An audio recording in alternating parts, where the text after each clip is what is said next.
जय श्री सीताराम। श्लोक संख्या 54, द्वितीय अध्याय। अर्जुन क्या कहते हैं? स्थित प्रज्ञस्य का भाषा समाधिस्थस्य केशव, स्थित धी किम प्रभाषेत किमासीत व्रजेत किम। अर्जुन बोले, हे केशव, समाधि में स्थित परमात्मा को प्राप्त हुए स्थिर बुद्धि पुरुष का क्या लक्षण है? वह स्थिर बुद्धि पुरुष कैसे बोलता है, कैसे बैठता है और कैसे चलता है? यहाँ केशव संबोधन का क्या भाव है? क, अ, ईश और व, इन चारों के मिलने से केशव पद बनता है। अतः क ब्रह्मा, अ विष्णु, ईश शिव, ये तीनों जिसके वपु अर्थात स्वरूप हों उसको केशव कहते हैं। यहाँ अर्जुन भगवान को केशव नाम से संबोधित करके यह भाव दिखलाते हैं कि आप समस्त जगत के सृजन, संरक्षण और संहार करने वाले सर्वशक्तिमान साक्षात सर्वज्ञ परमेश्वर हैं। अतः आप ही मेरे प्रश्नों का यथार्थ उत्तर दे सकते हैं। प्रश्न है, स्थित प्रगस्य पद के साथ समाधि स्थस्य विशेषण के प्रयोग का क्या भाव है? पूर्व श्लोक में भगवान ने अर्जुन से यह बात कही थी कि जब तुम्हारी बुद्धि समाधि में अर्थात परमात्मा में अचल भाव से ठहर जाएगी तब तुम योग को प्राप्त होगे। उसके अनुसार यहाँ अर्जुन भगवान से उस सिद्ध पुरुष के लक्षण जानना चाहते हैं जो परमात्मा को प्राप्त हो चुका है और जिसकी बुद्धि परमात्मा में सदा के लिए अचल और स्थिर हो गई है। यही भाव स्पष्ट करने के लिए स्थित प्रगस्य के साथ समाधिस्थस्य विशेषण का प्रयोग किया गया है। प्रश्न है, उपयुक्त अवस्था परमात्मा को प्राप्त सिद्ध पुरुष की अक्रिय अवस्था माननी चाहिए अथवा सक्रिय अवस्था? इसका उत्तर है कि यहाँ दोनों ही अवस्थाएं माननी चाहिए। अर्जुन ने भी यहाँ दोनों की ही बातें पूछी हैं, किम प्रभाषेत और किम व्रजेत से सक्रिय की और किमासीत पद से अक्रिय की।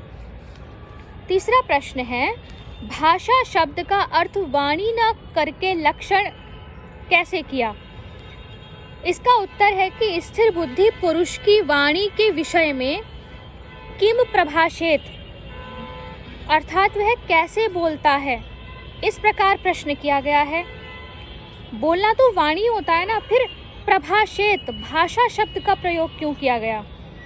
यहाँ भाषा शब्द का अर्थ वाणी न करके भाष्यते कथ्यते अनया इति भाषा अर्थात जिसके द्वारा वस्तु का स्वरूप बतलाया जाए उस लक्षण का नाम भाषा है। इस व्युत्पत्ति के अनुसार भाषा का अर्थ लक्षण किया गया है। प्रचलित भाषा में भी परिभाषा शब्द लक्षण का ही पर्याय है। उसी अर्थ में यहाँ भाषा पद का प्रयोग किया गया है। पहला प्रश्न है, इस श्लोक के अनुसार स्थिर बुद्धि पुरुष कैसे बोलता है, कैसे बैठता है, कैसे चलता है? इन प्रश्नों में क्या साधारण बोलने, बैठने और चलने की बात है या कुछ और विशेषता है? इसका उत्तर है, परमात्मा को प्राप्त सिद्ध पुरुष की सभी बातों में विशेषता होती है। अतएव उसका साधारण बोलना, बैठना और चलना भी विलक्षण ही है। किंतु यहाँ साधारण बोलने, बैठने और चलने की बात नहीं है। यहाँ बोलने से तात्पर्य है उसके वचन मन के किन भावों से भावित होते हैं। बैठने से तात्पर्य है व्यवहार रहित काल में उसकी कैसी अवस्था होती है और चलने से तात्पर्य है उसके आचरण कैसे होते हैं। पूर्व श्लोक में अर्जुन ने परमात्मा को प्राप्त हुए सिद्ध योगी के विषय में 4 बातें पूछी हैं। इन चारों बातों का उत्तर भगवान ने अध्याय की समाप्ति पर्यंत दिया है। बीच में प्रसंगवश दूसरी बातें भी कही हैं। अगले श्लोक में अर्जुन के पहले प्रश्न का उत्तर संक्षेप में देते हुए भगवान कहते हैं, श्लोक संख्या 55, प्रजहाति यदा कामान सर्वान् पार्थ मनोगतान आत्मन्येवात्मना तुष्टः स्थित प्रज्ञस्त दोच्यते।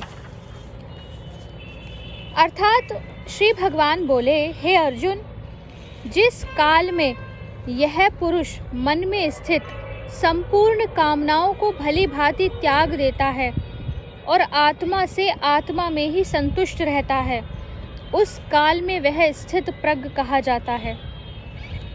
प्रश्न है कि सर्वान विशेषण के सहित कामान पद किनका वाचक है और उनका भली भांति त्याग कर देना क्या है? इसका उत्तर है कि इस लोक या परलोक के किसी भी पदार्थ के संयोग या वियोग की जो किसी भी निमित्त से किसी भी प्रकार की मंद या तीव्र कामनाएं मनुष्य के अंतःकरण में हुआ करती हैं, उन सब का वाचक यहाँ सर्वान विशेषण के सहित कामान पद है। इनके वासना, स्पृहा, इच्छा और तृष्णा आदि अनेक भेद हैं। इन सबसे सदा के लिए सर्वथा रहित हो जाना ही उनका सर्वथा त्याग कर देना है। प्रश्न है कि वासना, स्पृहा, इच्छा और तृष्णा में क्या अंतर है? इसका उत्तर है, शरीर, स्त्री, पुत्र, धन, मान, प्रतिष्ठा आदि अनुकूल पदार्थों के बने रहने की और प्रतिकूल पदार्थों के नष्ट हो जाने की जो राग और द्वेष जनित सूक्ष्म कामना है, जिसका स्वरूप विकसित नहीं होता, उसे वासना कहते हैं। किसी अनुकूल वस्तु के अभाव का बोध होने पर जो चित्त में ऐसा भाव होता है कि अमुक वस्तु की आवश्यकता है, उसके बिना काम नहीं चलेगा, इस अपेक्षा रूप कामना का नाम स्पृहा है। यह कामना का वासना की अपेक्षा विकसित रूप है। जिस अनुकूल वस्तु का अभाव होता है, उसके मिलने की और प्रतिकूल के विनाश की या न मिलने की प्रकट कामना का नाम इच्छा है। यह कामना का पूर्ण विकसित रूप है और स्त्री, पुत्र, धन आदि पदार्थ यथेष्ट प्राप्त रहते हुए भी जो उनके अधिकाधिक बढ़ने की इच्छा है, उसको तृष्णा कहते हैं। यह कामना का बहुत स्थूल रूप है और जो बहुत हानिकारक है। अगला प्रश्न है, यहाँ कामान के साथ मनोगतान विशेषण देने का क्या भाव है? उत्तर है, इससे यह भाव दिखलाया गया है कि कामना का वास स्थान मन है। अतएव बुद्धि के साथ साथ जब मन परमात्मा में अटल स्थिर हो जाता है, तब इन सब का सर्वथा अभाव हो जाता है। इसलिए यह समझना चाहिए कि जब तक साधक के मन में रहने वाली कामनाओं का सर्वथा अभाव नहीं हो जाता, तब तक उसकी बुद्धि स्थिर नहीं है। प्रश्न है, आत्मा से आत्मा में ही संतुष्ट रहना क्या है? इसका उत्तर है कि अंतःकरण में स्थित समस्त कामनाओं का सर्वथा अभाव हो जाने के बाद समस्त दृश्य जगत से सर्वथा अतीत, नित्य, शुद्ध बुद्ध परमात्मा के यथार्थ स्वरूप को प्रत्यक्ष करके जो उसी में नित्य तृप्त हो जाना है, यही आत्मा से आत्मा में ही संतुष्ट रहना है।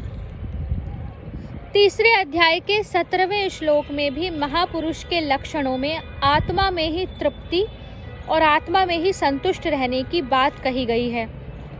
अगला प्रश्न है, उस समय वह स्थित प्रज्ञ कहा जाता है, इस कथन का क्या भाव है? इसमें यह भाव दिखलाया गया है कि कर्म योग का साधन करते करते जब योगी की उपयुक्त स्थिति हो जाए, तब समझना चाहिए कि उसकी बुद्धि परमात्मा में अटल स्थित हो गई है, अर्थात वह योगी परमात्मा को प्राप्त हो चुका है। श्लोक संख्या 56 हम अगले वीडियो में पढ़ेंगे। हरे कृष्णा।